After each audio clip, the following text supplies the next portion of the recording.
The Sky Islands are basically mountain ranges that rise out of the desert and grassland seas that we have here in southern Arizona and northern Mexico. So they're isolated, which makes them look like islands out of the ocean. Yeah, he's really these two are pretty close together. This is so cool.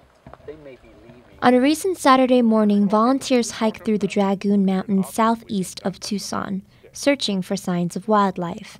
This range is just one of several in the Sky Island region inhabited by large mammals such as jaguars and black bears.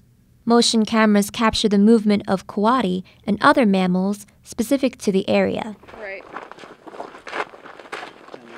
We've seen a bear track, we've seen mountain lions, we've seen coyotes and bobcats, we've seen a lot of dogs.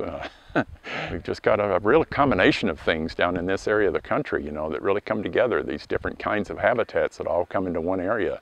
I like to hike and I like to ride mountain bikes and then do this trekking thing all together, and you know, anything that kind of helps you get out and enjoy these species is just wonderful. The 70,000 square mile region straddles the U.S.-Mexico border. Increased development in southern Arizona is just one of several threats that the fragile ecosystem faces, resulting in limited migration and a loss of habitat. They're a really important region for the biodiversity of the Southwest, and the species that inhabit them will have to seek the conditions that they need. So they may try to move up the mountains. Now, of course, if you're close to the top of the mountain already, you don't have anywhere to go. The Southwest is one of the fastest growing areas in the U.S., but is also one of the fastest to warm. Climate change and invasive species have worsened fire in an area already prone to drought.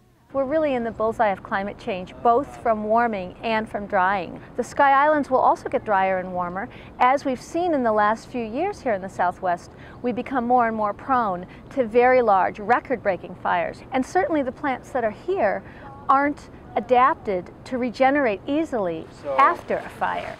One exception is buffalo grass. The hardy plant is planted to feed cattle, but has since transformed this lush area into a dry savanna. We need fire just like we need rain, but when plants are not adapted to that type of fire, or things burn a lot faster or a lot hotter, that impacts the whole ecosystem a lot heavier. For conservationists and wildlife trackers, the Sky Islands are a biological wonderland in their backyard. And their trail goes everywhere. Yeah. So we go out there and discover things people haven't discovered before. Just looking up into the mountains and knowing that somewhere out there could be jaguars or ocelots is incredible. We've got these pristine mountain areas, and even if you never get out to these areas, at least you know they're here. And it's really important that they be here, and that they be here for everybody.